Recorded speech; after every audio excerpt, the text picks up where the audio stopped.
오늘 들어가는 질문은 영생을 믿으십니까? 하는 질문입니다. 영생은 예수님께서 계시한, 예수님께서 보여주시고 사신 그 생명을 영생이라고 하죠. 영생을 너무 종교화시켜 놔가지고요. 영생이라는 말보다 참생명이라는 말이 훨씬 좋을 것 같아요. 그 예수님의 삶을 보면은 첫째는 미혹을 물리치실 수 있었고, 그 40일 금식 후에 광야에서 사탄의 미혹부터 시작해서 미혹을 물리치실 수 있었어요. 두 번에 그 3전째 진정한 자유를 누리셨습니다. 누구 눈치 보는 것도 아니고, 사정이나 상황 때문에 내가 어쩔 수 없이 이런다 그런 것도 아니고, 진정한 자유가 있었고, 마지막에는 죽음을 이기셨죠. 이 모든 생명의 핵심을 예수님은 아버지와 내가 하나이기 때문에, 생명이 연합되어 있기 때문에, 생명의 연합의 반대는 뭐죠? 생명이 단절되어 있는 거죠. 단절되어 있다는 것이 이고죠. 이고, 가짜 자아. 단절되어 있는 사람, 자기가 자기를 지켜야 되고, 자기가 자기를 만들어야 되고, 자기 세계 지키는데 지킬 수도 없는 세계를 지킨다고 생애 전체를 낭비하게 되겠죠. 그래서 이 모든 생명의 핵심은 아버지와 내가 하나인 이 생명연합이다, 그렇게 말씀하셨어요.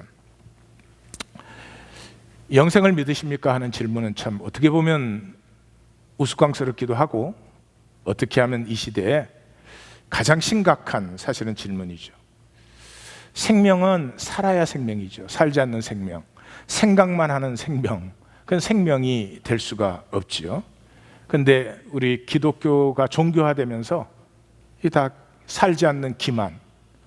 오늘 우리가 찬양하면서도요, 저게 찬양으로 저렇게 할 게 아니고 우리가 그걸 살아야 되는 건데, 우리는 찬양만 하죠. 그렇게 살지는 않지만. 그렇게 되면 어떻게 되죠? 여기서는 그 생명을 못 살고 언제 살죠? 죽어서 천당 가면.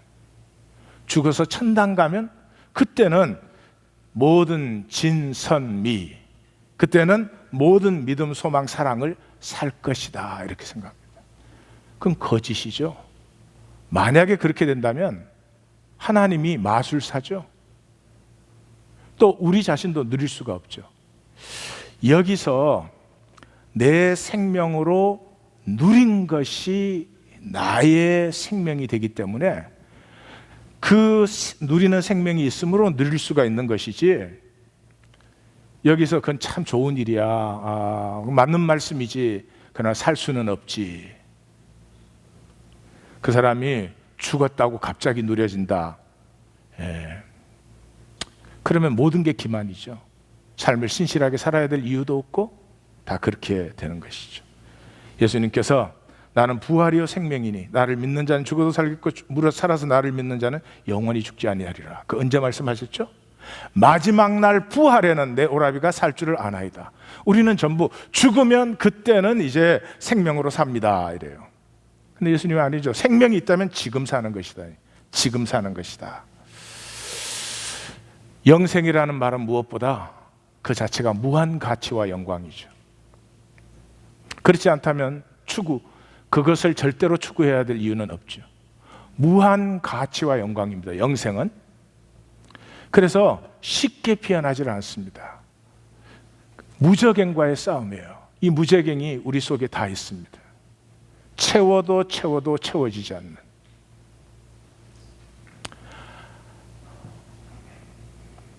절대로 만족하지 않는 우리 속에 있는 무저갱, 이 거짓이 있습니다. 그건 직면하면 거짓이기 때문에 자유해지는데, 그걸 평생을 가리면서 살죠. 껍질을 씌우고 이게 쉽지 않습니다. 그래서 요한계시록을 보면은 이 믿음으로 사는, 믿음을 지키는 싸움이 얼마나 처절하고 힘든 싸움인가 하는 것을, 사실은 요한계시록 전체가 그걸 보여주는 거죠. 6장에서 새 예루살렘 직전까지 똑같은 내용을 반복하고 있습니다. 절대로 로마에 속지 말아라. 로마가 줄 수 있는 건 사치와 음행밖에 없다. 세상이 줄 수 있는 것, 그것 외에 있습니까? 음행과 사치. 세상이 줄 수 있는 것이 음행과 사치 외에 있습니까? 없습니다. 그것에 쏘으면 안 된다. 끝까지 인내하라. 죽도록 충성하라. 이게 요한계시록입니다. 생명은 무한 가치이기 때문에요, 적당히 나름대로 성의껏 그렇게 사라지지도 않고 살 수도 없습니다. 생명, 내 안에 하나님께서 주시는 이 생명의 가능성이 나의 생명, 나의 유업이 되는 것은 그 생명으로 어려움과 고난과 아픔, 이런 것들 하나 넘었을 때마다 내 생명이 되죠. 하나를 넘어선 사람은 둘을 넘어설 수 있고, 둘을 넘어선 사람은 셋, 열을 넘어서고, 열을 넘어선 사람은 20, 30을 넘고, 그걸 넘어선 사람은 100을 넘게 되고, 이 유업의 지경이 그렇게 확장이 되어가는 거죠. 어느 때나 종교적인 것은 항상 있었겠죠. 그래서 20세기의 가장 대표적인 영성가인 A.W. 토저는 기만 중에 가장 나쁜 것이 자기 기만이다. 왜냐하면 지옥으로 가면서도 천국으로 간다고 착각하기 때문이다. 제가 성도님들한테 만약에 이렇게 구원을 받으셨습니까? 이렇게 물으면 성도님들 대부분이 받았습니다. 그렇게 대답을 하실 거예요. 근데 제가 보기에는 그렇게 받은 사람 거의 없습니다. 근데 왜 그러면 그렇게 확신 있게 대답하느냐 그러면 마음으로는 믿거든요. 마음으로는 하나님 사랑해요. 마음으로는 그렇게 살아야지 그래요. 근데 삶으로는 안 살아요. 마음으로는 아내한테 잘해줘야지, 사랑해줘야지, 마음으로는 그래. 근데 삶은 안 그래. 그러면 좋은 남편입니까? 좋은 남편으로 느껴져요? 죄송한데 저도 마음으로는 성도들에게 잘해드리고 싶어요.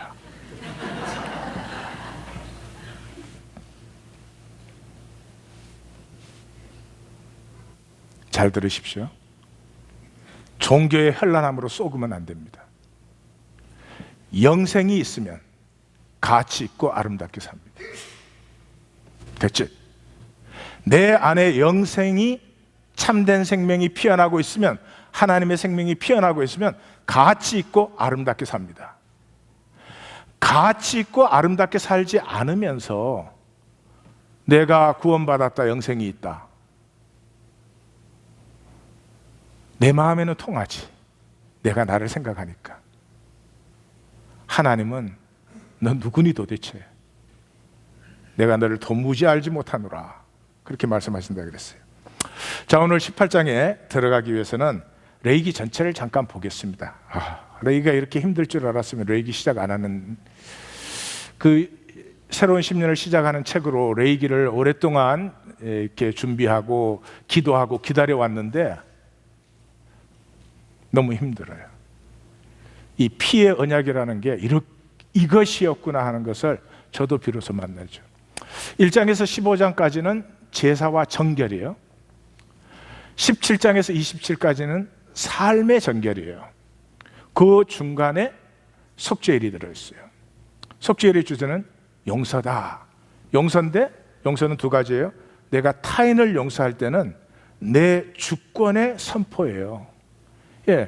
내 삶에 좋은 일도 일어나고 안 좋은 일도 일어나고 그러죠. 그러면 하나님이 사랑하시는 사람은 좋은 일이 많이 일어날까요? 안 좋은 일이 많이 일어날까요? 이런 중요한 건 이제 다수결로 결정을 해야 돼요. 하나님이 사랑하고 아끼는 사람, 좋은 일이 많이 일어난다. 좋은 일이 많이 일어난다. 번쩍 드세요. 어차피 틀릴 텐데 뭐 그래? 나쁜 일이 더 많이 일어난다. 여러분, 양쪽이 다 맞아요. 목회는 이래야 돼.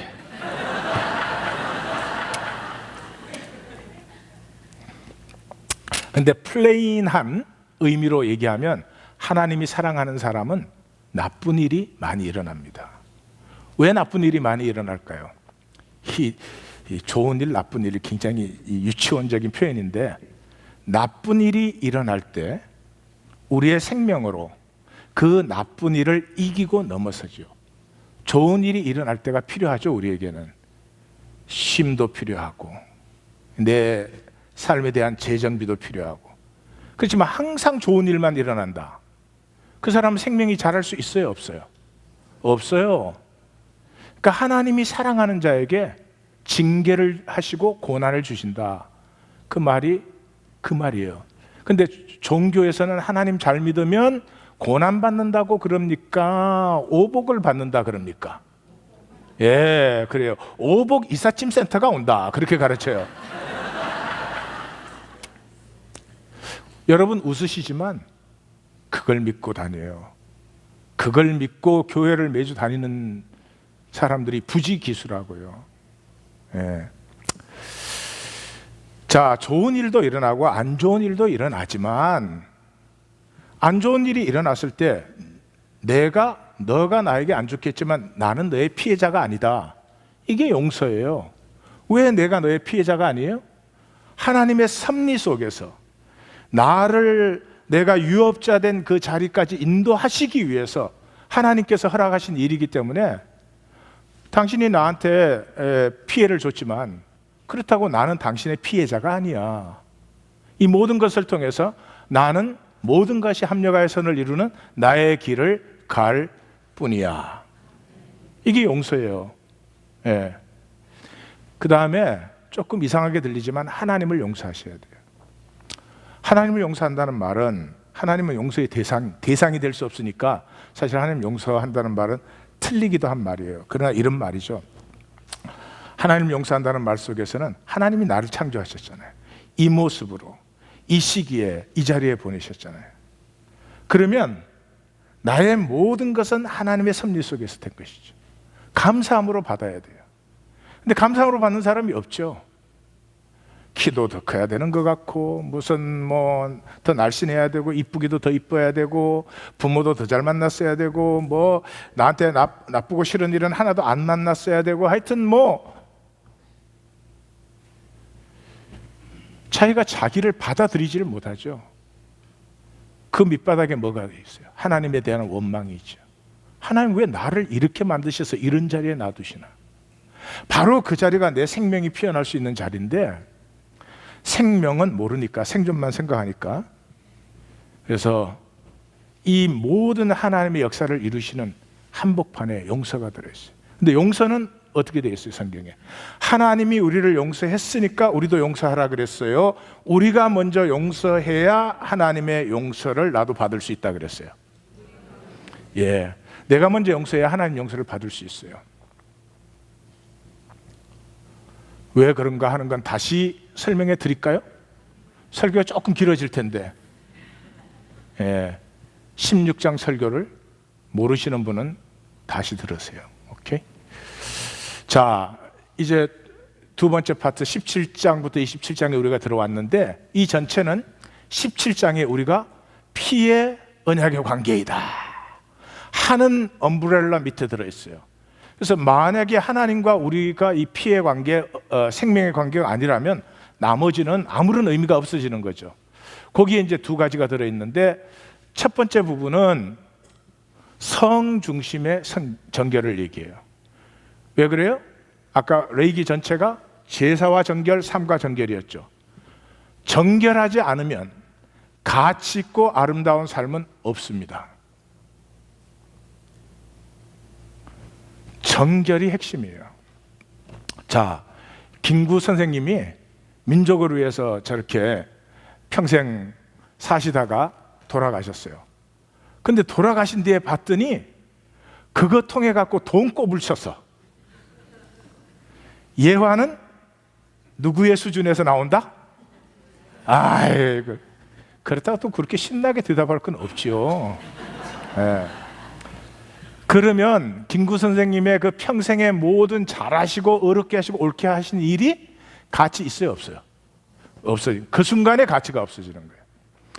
영생은 가치 있고 아름답게 사는 것이다. 근데 이 가치 있고 아름다운 삶에 핵심에는 뭐가 있어야 된다? 정결이 있어야 된다. 정결의 반대는 뭐죠? 정결의 반대는 욕심. 욕심은 사람을 더럽게 해요. 근데 그 정결이 출발되는 게 어디예요? 성이에요, 성. 우리의 아이덴티티가 출발되는 게 성이잖아요.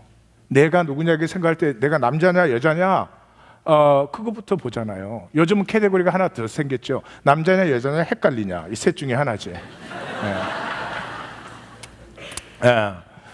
우리 교회도 보면 좀 세 번째 캐테고리들이 좀 있어.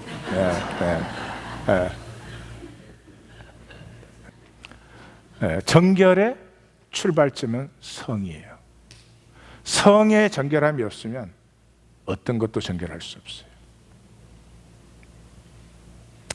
그 다음에 제사장과 성물을 강조하죠. 제사장과 성물, 레위기에서 계속 제사장목은 뭐라고 나오죠? 지극히 거룩한 것이다라고 나와요. 그럼 제사장이 챙기는 거는 지극히 거룩한 것이고 백성들이 챙기는 건 별로다, 그런 얘기예요? 아니죠. 하나님께서 이 정결함으로 가치 있고 아름다운 삶이 피어나는 이 문화가 이 땅에 사라지려고 하면은 하나님이 세우신 제사제도, 하나님이 세우신 예배 자체가 중심에 싱싱하게 살아있지 않으면 말은 좋지만 절대로 못 사는 거죠.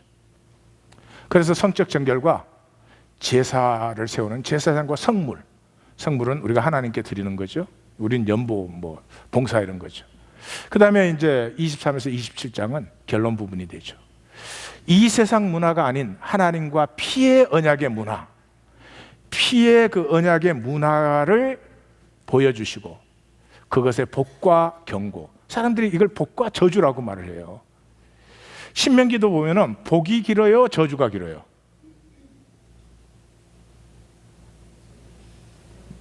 성경 좀 읽어요. 신명기에서 복이 길게 나와요, 저주가 길게 나와요? 저주가 엄청나게 몇 배가 더 길어요. 한 6배. 제가 이렇게 절수 세보면 한 6배 더 길어요. 레위기도 마찬가지예요. 근데 사람들이 그걸 복과 저주라고 그래요. 왜 성경을 하나님 마음으로 못 읽어서 그래요? 복과 경고예요.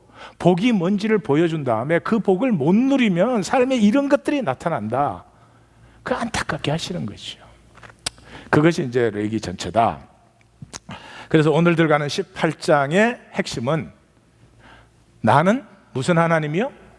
언약의 하나님. 너희는 언약의 백성. 근데 그 언약이 어떤 언약이냐? 피의 언약, 생명의 언약이다 이 말이죠. 피의 언약, 생명의 언약이다 이 말은 반드시 지키게 돼 있다 그런 말이에요. 피의 언약을 안 지킬 수 있어요? 피의 언약에 들어와 있으면 내가 지키는 게 아니고 그 피의 언약 자체가 나로 하여금 내가 약속한 그것을, 그 왜 약속했어요? 가장 가치 있고 아름답기 때문에. 그러므로 약속이 있는 백성이라면 약속의 그 삶을 살 수밖에 없다. 삶을 살지 않으면서 이렇게 머리로는 다 알아, 마음으로는 그게 좋아, 그러면 언약의 백성이다? 아니다? 아니다. 그건 분명히 하십시오. 자, 18장의 내용은 사실은 비교적 굉장히 간단합니다. 제일 첫 번째는 건친상간, 서론이 끝나고, 서론은 나는 너희 하나님 여호와다, 여호와 너희 하나님다, 이게 반복적으로 나오는 거예요. 우리가 읽은 부분이죠. 6절에서 18절까지 건친상간이 나와요. 그 종류를 보면은 어머니와 관계하지 말아라, 계모와 관계하지 말아라, 친남매, 이분, 심지어 손녀, 고모, 이모, 숙모, 이 말이 돼요? 이것들이 나와요. 근데 이게 3,500년 전 문서예요. 그러니까 3,500년 전에는 이 문화적인 가치가 지금처럼 이렇게 확실하게 형성이 되어 있었을까요? 흐미흐미 했을까요? 흐미흐미 하니까 이게 본능적인 충동이 일어나면 마구잡이로 저렇게 되는 거죠. 그때 이스라엘 백성들은 저런 일을 했을까요? 안 했을까요? 했어요. 성경에 조금 이따 보시면 알겠지만, 그래서 절대로 저런 것 하지 말아라 그런 거죠. 근데 20장에 보면은 이런 것에 대한 처벌이 또 나와요. 그거 하는 사람은 보면 몽땅 때려 죽이는 거야. 거의가 한 90%가 때려 죽이는 거예요. 예. 그러니까 이렇게 말을 했는데도 20장에 가서 다시 말하면서 그거 하면 백성 중에서 끊치고 때려 죽여라, 불에 태워 죽여라 이렇게 말하는 건, 이렇게 말한 것이 잘 지켜졌다, 안 지켜졌다? 안 지켜졌다. 세상에 음란하고 값어치 없는 풍속을 따르지 않는 게 쉬운 일이 아니다. 쉬운 일이 아닙니다. 기독교는 은혜라는 말 아래요, 모든 걸 쉽게 만들어놨어요. 그럼 믿습니다 그럼 다 되는 거야. 자기가 믿습니다라고 하는 거 한 가지 살아보세요. 살려면 처절한 피가 흘러요. 살지는 않으면서 사람들 모아가지고 그저 믿습니다 믿습니다 아멘으로 다 처리하는. 19절에서 23절은 이제 여자가 월경 때는 부정하니까 부정한 거, 그 다음에 간음하지 말라, 몰래 숭배하지 말라. 이 몰래 숭배는 그걸 보여주잖아요. 사람이 얼마나 불안한가. 세상에 자기 자식을, 자기가 복을 받겠다고 자기 자식을 불에 태워 죽이는 거예요. 이 인간의 불안에 이 처절함을 정말 보여주는 거죠. 그래서 몰래 숭배에는 나는 너희 하나님 여호와다라는 말을 한 번 더 넣어요. 그 다음에 동성애, 그 다음에 짐승하고 하는 수간 이런 거 하지 말아라, 이제 그렇게 나옵니다. 핵심이 뭐냐?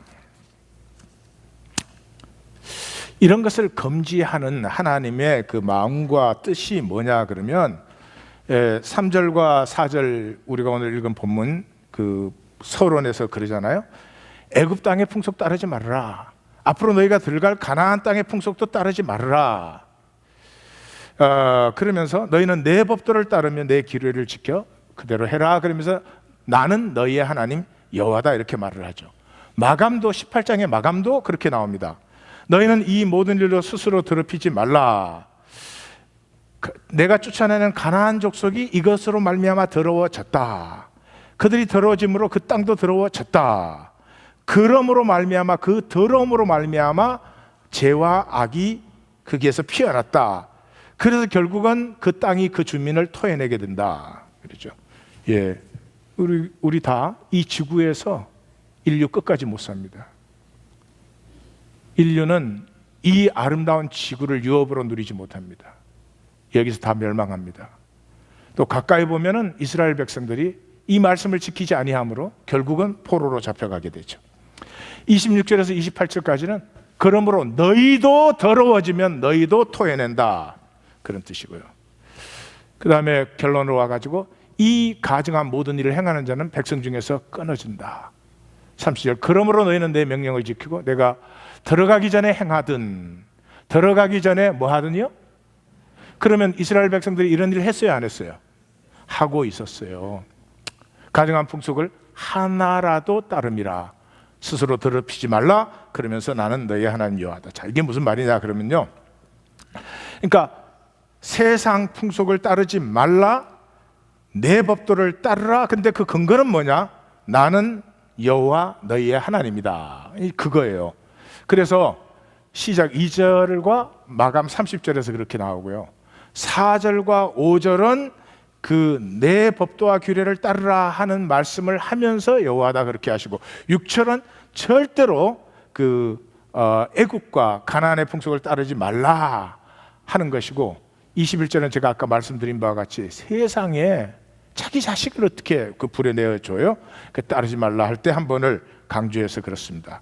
다시 말해서 하나님이 이스라엘 백성을 애굽에서 불러내신 것은 이 세상과 전혀 다른 문화를 사는, 아니면 이 세상 풍속과 전혀 다른 풍속을 사는, 욕심의 더러움에 사로잡힌 생존의 문화가 아니라 서로의 가슴과 가슴이 나누어지며 함께 생명 자라나는 이 가치 있고 아름다운 문화를, 삶을 세우시기 위해서 애굽에서 불러내시고 가나안 땅에 광야의 생활을 통해서 하나님의 인도하심과 약속을 확증하시고 하나님의 법도를 주신 후에 가나안 땅에 넣었습니다. 가나안 땅에 넣으셨어요. 자, 그런데 여기서 내가 너희의 하나님 여호와이기 때문에 너희는 내 말씀과 법도를, 내 언약을 지켜라. 이게 무슨 말인가? 첫째, 성경의 영성은, 성경의 핵심은 하나님의 나라가 이 땅에 임하는 것입니다. 예. 뜻이 하늘에서와 같이 땅에서도 이루어지이다. 말씀이 육신이 되어 우리 가운데 거하시며 그 영광을 보니 새 예루살렘이 하늘로부터 땅에 임하는 것입니다. 여기에서 땅은 지구를 말하는 것이 아닙니다. 현상 세계를 말하는 것입니다. 성경의 하늘은 본질 세계, 성경의 땅은 현상 세계. 그러니까 우리 눈으로 보는 저 하늘은 성경적으로 말하면 하늘인가요? 땅인가요? 네, 땅이에요. 땅이에요. 자, 성경의 핵심은 뭐라고요? 예, 하나님의 나라가 하늘로부터 땅에 임하는 것이에요. 이 현상 세계, 하나님은 보이지 않는 분이시잖아요. 영이시잖아요. 영이신 하나님 안에 있는 그 모든 아름다운 뜻과 섭리와 그 사랑이 이 현상, 현실로 다 이루어진다. 다 이루어진다. 그때 그것을 누리시는 분이 되셔야지, 바깥 어두운 데서 슬피 울며 이를 가는 사람이 돼서는 안 된다. 제가 예수님의 표현을 인용한 것입니다. 그러므로 우리 신앙의 핵심은, 그러므로 신앙이란 말은 부르심을 받았다는 것입니다. 부르심을 받았다는 것. 사도 바울이 서신에서 구원을 받은 너희에게 이렇게 쓴 것이 한두 번 있나 모르겠어요. 항상 부르심이라고 표현합니다.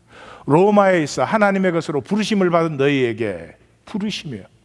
그러니까 어디로 부르심 받은 거라고요? 지금 어디로 부르심을 받았어요? 세상 풍속 속에 살던 우리를 하나님의 나라의 풍속, 그렇게 표현합시다. 그렇게 부르심을 받았어요. 그 하나님 나라의 풍속을 산다는 것은 삶이 더러워진 이 땅에 생명이 정결해지면 저절로 피어나는 것이에요. 하나님의 나라는 우리의 생명이 깨끗함으로 이루어집니다. 힘과 능으로 이루어지는 것이 아닙니다. 또 다시 한번 정결의 반대는 뭐라고요? 욕심. 기억을 하셔야 됩니다. 욕심으로 유업을 받을 수가 없습니다. 그 삶으로 하나님이 우리를 부르셨어요. 그래서 애굽의 풍속도, 너희가 들어갈 가나안의 풍속도 절대로 따라서는 안 된다, 그렇게 말을 해요. 근데 제 생각에는 사도 바울이 구약의 대가 아닙니까? 구약의 대가니까요, 이 레위기를 특별히 잘 알았던 것 같아요. 레위기가 제사를 먼저 설명한 다음에 이제 삶을 이렇게 살아라 그러잖아요. 로마서도 보시면 11장까지는 구원의 도리를 얘기해요. 12장부터 너희가 이렇게 살아라 그러는데 이 레위기와 똑같아요. 뭐라고요? 너희 몸을 하나님 기뻐하신 거룩한 산 제사로 드리라. 그 제사로 드리는 삶이 뭐냐? 이 세대를 본받지 아니하고 선하고 기뻐하고 온전하신 하나님의 뜻을 따라 사는 것이다. 예, 사는 것이다. 자, 그러면 그 삶을 살려면은, 그 삶의 핵심이 뭐냐? 피의 언약이라는 거죠. 내가 육체로 세상 속에 태어났는데 세상의 풍속을 따르지 아니하고 하나님이 이루실 하나님의 섭리를 바라보며 그 섭리에 붙들림 받아서 생존이 아니고 생명이 피어나는 삶을 살게 되는 것은 내가 결단 굳게 해서 되는 것이 아니라 아브라함 때로부터 맺은 이 피의 언약 속에 내가 들어갈 때, 이 피의 언약에 내가 붙들림 받을 때 그 언약 때문에 이 생명이 피어나는 것이다.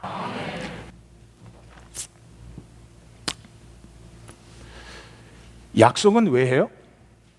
약속은 결과가 지금은 나타나지 않았지만 결과가 나타날 것을 믿음으로 약속하죠. 예? 예. 우리 궁정한 성도도 이 물방울 약속을 굳게 믿고, 제가 항상 그래요. 여보, 조금만 더 기다려요. 조금만. 약속이라는 것은, 좀 썰렁했나요? 약속이라는 것은 결과를 바라보고 그 결과를 믿음으로 지금 약속하는 거죠. 그러므로 하나님과 피의 언약에 들어갔다는 것은 하나님께서 이 생명의 언약을 통해서 이루실 하나님의 나라, 만유가 하나님 안에서 하나가 되고 하나로 조화롭고 교통하는 그것을 봄으로 말미암아 내가 이 약속에 들어왔기 때문에 내가 약속을 지키는 것이 아니라 약속에 붙들림 받음으로 내가 피어난다. 네, 이것을 하나님이 이렇게 표현을 합니다. 출애굽기 6장에 보면은 하나님이 이렇게 말해요. 굉장히 중요한 부분입니다. 내가 아브라함과 이삭과 야곱에게 무슨 하나님으로 나타났다고요? 전능의 하나님으로 나타났으나 내 이름 여호와로는 알리지 않았다. 이 무슨 말이야? 이런 말이에요.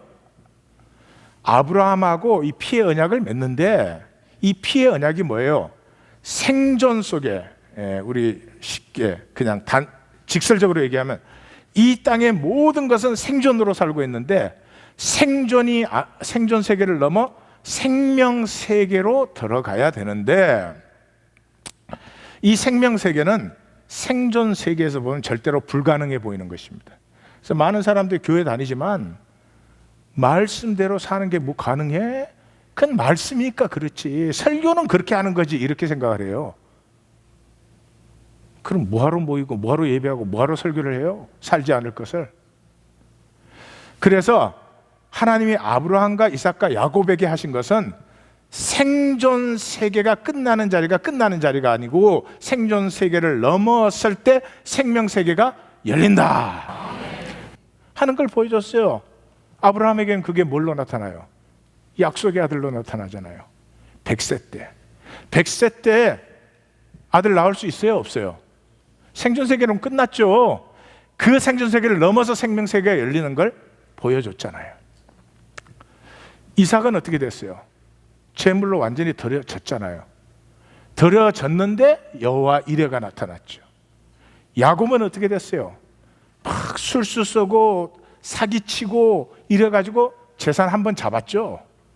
그냥 거부가 돼가지고 딱 돌아오는데 어디서 다 날아갔어요? 약복강 건널 때 다 날아갔어요. 여러분 저를 따라 하십시오. 돈은 어렵게 오고 홍수처럼 나간다. 돈 붙들고 살지 말아요. 예. 그래도 나가는 게 복이야. 안 나가면 자식을 망쳐요. 돈은 하나님 안에서 필요한 대로 쓰시면 돼요. 뭘 돈을 붙들어요. 그렇게 해서 4절에 뭐라고요? 전능한 하나님으로 내가 나타나서 그들과 약속했다는 거죠. 그런데 내가 지금 너 앞에 나타난 게 왜 나타났다? 그 약속을 기억해서 지키기 위해서 나타났다는 거죠. 출애굽기 3장에서 모세를 딱 만나서 뭐라고 했습니까? 스스로 있는 자라는 말은 신실하다는 말이에요. 이해 가십니까? 갈 리가 없지. 자, 우리 모두는 약속을 지키는 걸 좋아합니까? 배신 때리는 걸 좋아합니까? 지금 묻고 보니까 좀 배신 때리는 걸 더 좋아하는 사람들이 여기 꽤 많이 있는 것 같아. 우리는 다 약속을 지키고 싶어요. 약속을 지키지 않으면 신뢰를 잃어요. 신뢰는 삶의 모든 것이에요.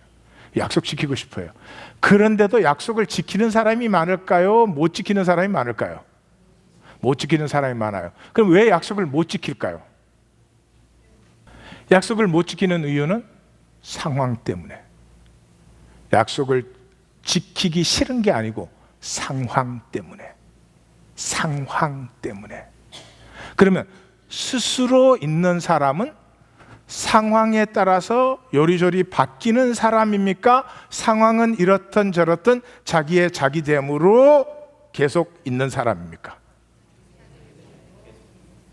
그러면 그 사람이 약속한 건 반드시 지킵니까? 안 지킵니까?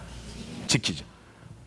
그러면 스스로 있는 자라는 말이 철학적인 의미가 아니라 나는 약속을 지키는 자다. 상황과 조건에 상관없이 나는 내가 한 약속을 지키는 자다. 맞습니까? 네. 자, 그러니까 18장은 이거예요. 내용을 요약해 드리겠습니다. 가나안과 애굽의 풍속 절대로 쫓지 말아라. 그들의 멸망의 길 너희 다시는 가서 안 돼. 내가 너희를 불러낸 것은 너희와 함께 생명 문화를 이 땅에 창조해내기 위해서요. 그 생명 문화를 위해서 나는 너희와 피의 관계, 생명 관계, 언약의 관계에 들어갔다. 나는 나의 약속을 신실하게 지킨다. 그러므로 너희도 너희의 약속을 신실하게 지켜 내 말씀과 법도를 따라야 된다. 왜냐하면 나는 약속을 지키는 하나님이기 때문이다. 18장 됐죠? 그럼 지금부터 설교를 시작하겠습니다. 제가 주중에 펠팍을 나갔다가 식당 앞에 있는 성경적 구원론이라는 이게 눈에 띄었어요. 그래서 이거를 이렇게 한번 봤어요. 읽었어요. 읽었더니 저는 제가 하는 말을 나만 하는 줄 알았더니 이제는 온 세상이 다 하는 것 같아요. 10년 전에 처음 시작했을 때는 내가 참 공격도 많이 받았는데 너무 반가웠어요. 너무 반가웠어요. 그래서 이 내용을 제가 요약을 조금 해놨습니다. 이런 내용이에요. 세월호 사건이 터진 건 한국 기독교의 책임이다. 왜냐 그러면 세월호가 뭐예요? 누구예요? 구원파들이에요. 구원파들. 구원파는 뭐예요? 자기가 구원에 확신만 있으면 완성된 게라는 거예요. 절대로 구원 뺏기지 않는다는 거예요. 죽으면 천국 간다는 거예요. 죽으면 천국 간다는 그 말 자체가 우리 하나님교회 성도님들은 틀린 말이다 하는 걸 이제는 아시겠지만, 그래서 심지어 몸으로 죄를 지어도 상관없다. 그래가지고 구원파 그 고등학생들이 남녀 학생들이 어울려가지고 같이 혼음하고 그러다 경찰에 잡혔잖아요. 대구에서. 이게 성경의 반대쪽에 가 있는 거죠. 문제는 뭐예요? 자기들이 아무리 구원에 확신이 있어도 중심이 안 변했잖아요. 중심이 이고잖아. 자기 이익을 위해서 살잖아. 그게 무슨 생명이야. 생존이지. 근데 김세윤 교수는 우리 전 세계에서 한국이 신학자라고 내놓을 수 있는 유일한 분이에요. 소파는. 앞으로 더 많이 나오기를 바라요. 근데 김세윤 교수가 이렇게 말했어요. 구원파가 무슨 문제야? 한국 교회 안에서 선포되는 구원론이 똑같은 구원론이라는 거예요. 그리고 성도님들한테 내가 물으면요, 다 구원받았다 그래요. 마음으로는.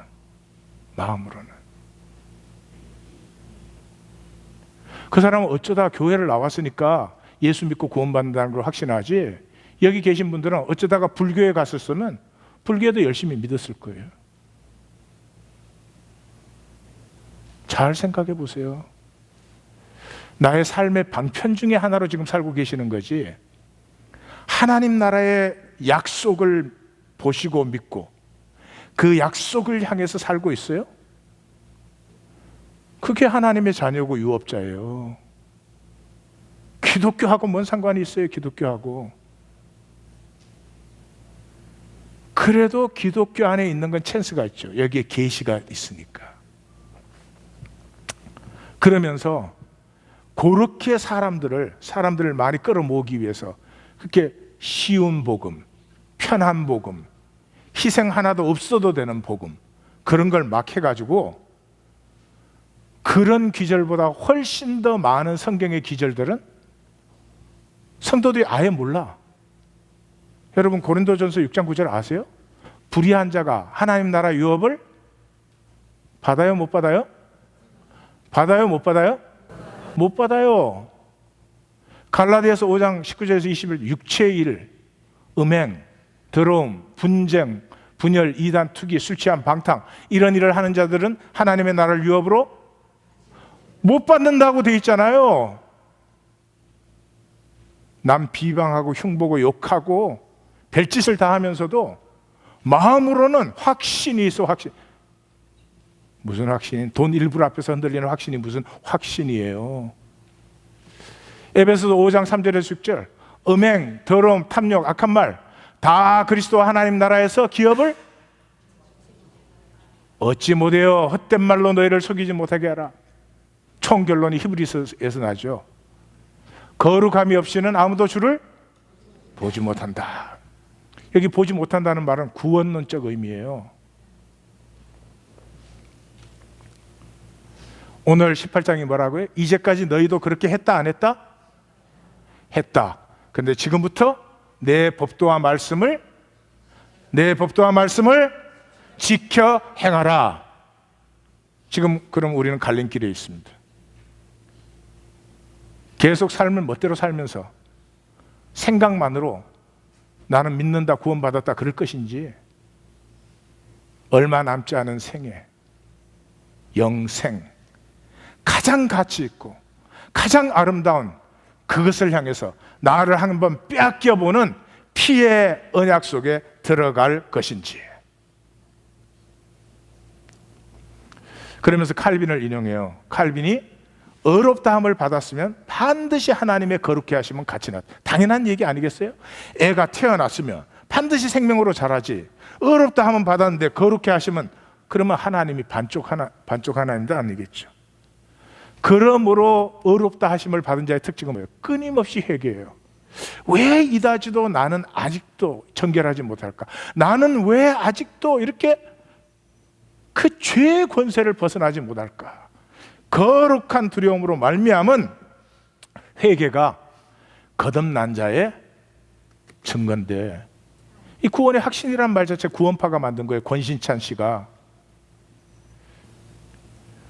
그 요즘에도 오잖아요. 박옥순지 뭐 섬섬옥순지 뭐 손이 예쁘게 생겼나 봐. 막 교류로 사람 세뇌시켜 가지고 막 믿기만 하면 거듭났다 이래주죠. 하나님 나라의 유업을 완전히 폐하는 이 거짓 선지자들. 그래서 이제는 우리가 거짓 확신을 벗어나서 괴로운 성찰로 내가 정말로 거듭난 자인가 성찰로 들어가야 된다. 이제 그렇게 그까지 너무 좋았어요. 그 다음에 이제 간증이 이제 들어오는 거예요. 근데 간증에 이랬더라고. 그래서 자기가 그 말씀을 듣고 보니까 자기가 정말로 거듭난 자인지 아닌지 이제는 정말 심각하게 생각을 해봐야 되겠다. 뭐 간증이 그랬어요. 자, 심각하게 생각하면 어떤 일이 일어날까요? 심각하게 생각하면 아유 그래도 뭐 구원 받았겠지 설마. 왜요? 내 생각이 나를 속이니까. 딴 사람이 나를 속일 수 있어요? 내 생각이 나를 속여요. 구원은 소유가 아니에요. 소유. 구원을 어떻게 소유해? 받았나 안 받았나 어떻게 그렇게 생각의 대상이 안 되는 거예요. 내가 구원 받았는지 안 받았는지 아시려면 내 생의 목표가 하나님 나라를 세우는 것인가? 그 하나님 나라를 세워가는 하나님의 이 아름답고 존귀한 일에 부름받은 것을 기뻐하며 감사함으로 그 길을 가고 있는가? 무슨 가만 앉아가지고 받았나 안 받았나 헷갈리지. 성경적 믿음은 그러므로 정리해 봅니다. 몸으로 사는 신앙입니다. 몸으로 내 몸이다 그러면 물질과 시간을 얘기한 몸이라고 하는 거죠. 물질과 시간으로 하나님 나라를 세우는 거죠. 이 기독교 신앙이 왜 이렇게 정말 무기력한 신앙이 되었느냐? 하나님을 믿는다고 쫓아다녀서 그래요. 하나님을 믿는다고.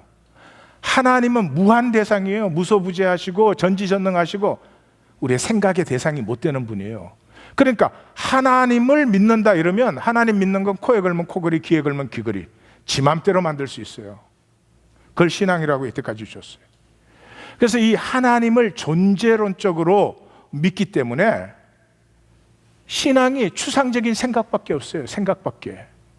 삶이 없어져 버리고. 그거 어떻게 살아요? 무소부지하시고 전지전능하신 하나님을 내가 어떻게 살아? 살 수 없는 게 되어버리죠. 성경은 절대로 하나님을 대상으로 믿으라고 하지 않았습니다. 하나님께서 우리와 약속을 맺으시고 그 약속을 믿으라고 했습니다. 그 약속이 무엇입니까? 하나님의 나라입니다. 하나님의 나라. 이 역사를 통해서 하나님의 나라를 이루는 것이죠. 그래서 역사를 창조해 나가는 것이 성경적인 신앙이지, 주일날 모여서 설교 감상하는 종교생활은 그래도 찬스가 있잖아요. 종교에 신실한 사람은 내가 이렇게까지 믿는데도 내 삶이 가짜라는 걸 알기 때문에 터져 나올 수 있는 가능성이 있죠. 근데 대부분은 취미생활이에요. 종교생활 아니에요. 취미생활이 취미생활. 여러분, 예배가 여러분의 삶에 프라이오리티에 있습니까? 다른 시간들이 프라이오리티에 있습니까? 여행 가야 되고 친구 오면은 주일 희생시킵니까? 직장에서 일하시는 날 희생시키십니까? 이게 당연히 그렇게 되어가지고, 이건 저 앞에서 말씀 증거하는 게 웃기는 일이 오히려 되어버렸죠. 야고보서 1장 22절에 이렇게 말씀하십니다. 다 같이 읽습니다. 너희는 말씀을 행하는 자가 되고 듣기만 하여 자신을 속이는 자가 되지 말라. 자, 언약을 만난 사람, 언약 안에 있는 사람은요, 반드시 꿈을 꾸고 있습니다. 약속을 하면 꿈이 피어나죠. 아빠가 애한테 약속을 했어요. 디즈니 월드 데리고 갈게. 그럼 그때부터 아이는 꿈을 꾸죠. 하나님 나라의 꿈이 피어납니다. 약속의 사람은. 그러므로 하나님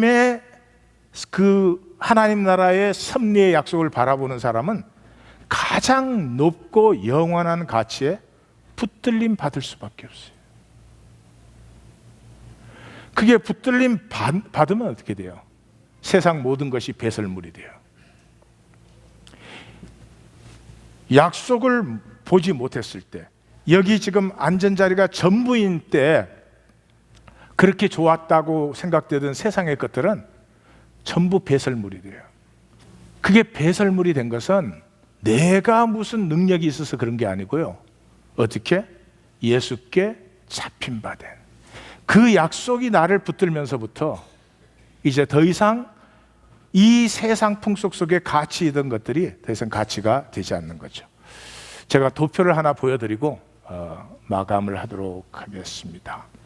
자, 믿음의 삶은요, 본토 친척 아비의 집을 떠남으로 시작이 돼요. 본토 친척 아비의 집이라는 것은 생존의 뿌리예요. 약속이 없는 사람은 평생 여기를 가꾸어요.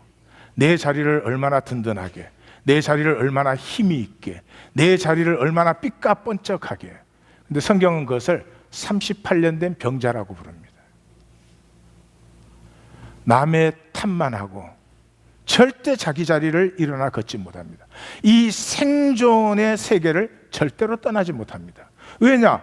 생존의 세계를 떠나서 생명 세계로 들어가는 건 생존 세계가 끝나야 되기 때문에 죽는 것 같이 보입니다.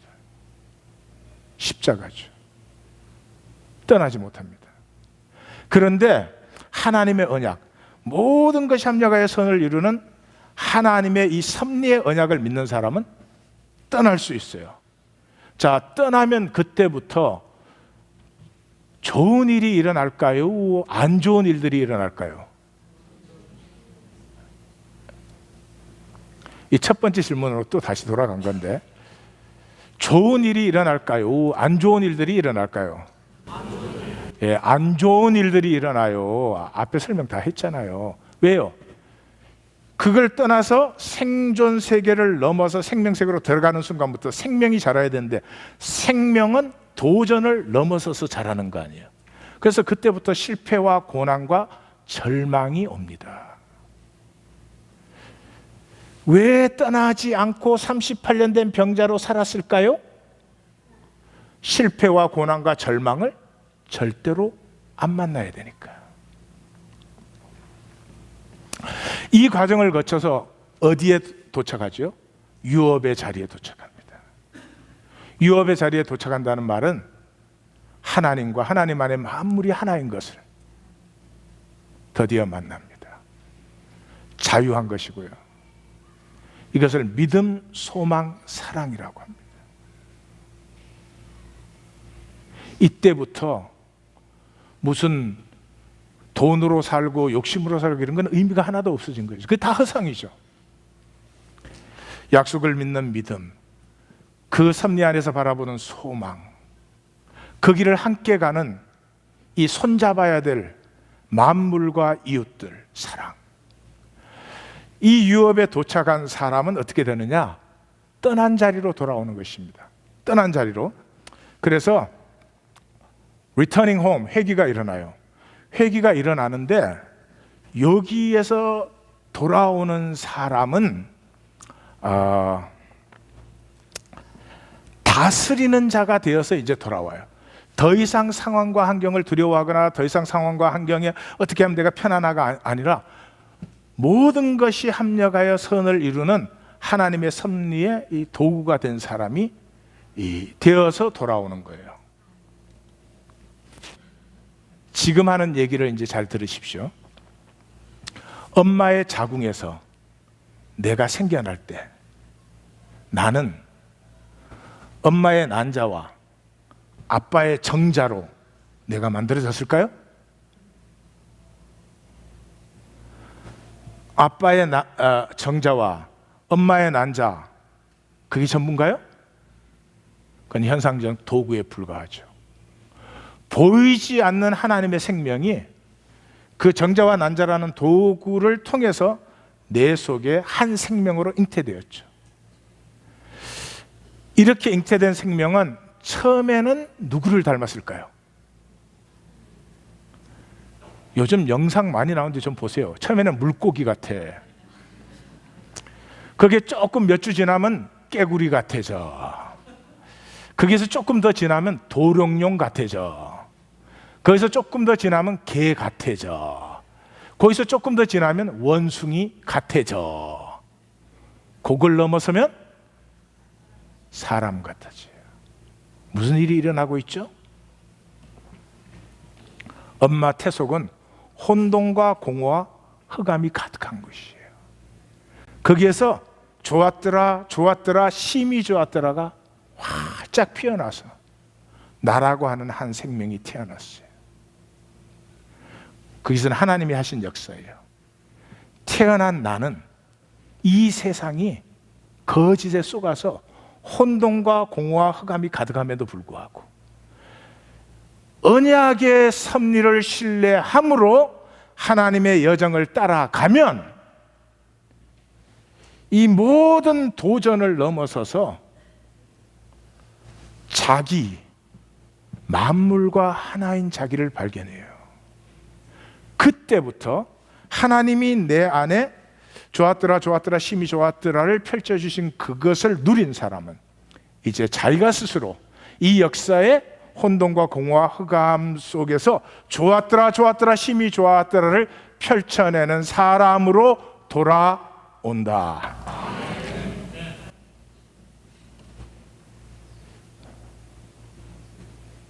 보실 수 있으시기를 주의 이름으로 축원합니다. 생명은 무한 신비입니다. 여기서 뭐 조금 잘 먹고 잘 살고 남보다 비싼 거 들고 다니다가 그렇게 죽는 게 생명이면 우리가 하나님 바꿔야죠. 그런 하나님 믿으면 어떻게 합니까? 생명은 무한 가치와 무한 아름다움의 신비입니다. 부르심을 받았으니 반드시 만나시기를 주의 이름으로 축원합니다. 땅의 풍습을 쫓지 마시고 말씀과 법도를 따라 생명 피어나는 유업자 되시기를 주의 이름으로 축원합니다. 기도하십시다.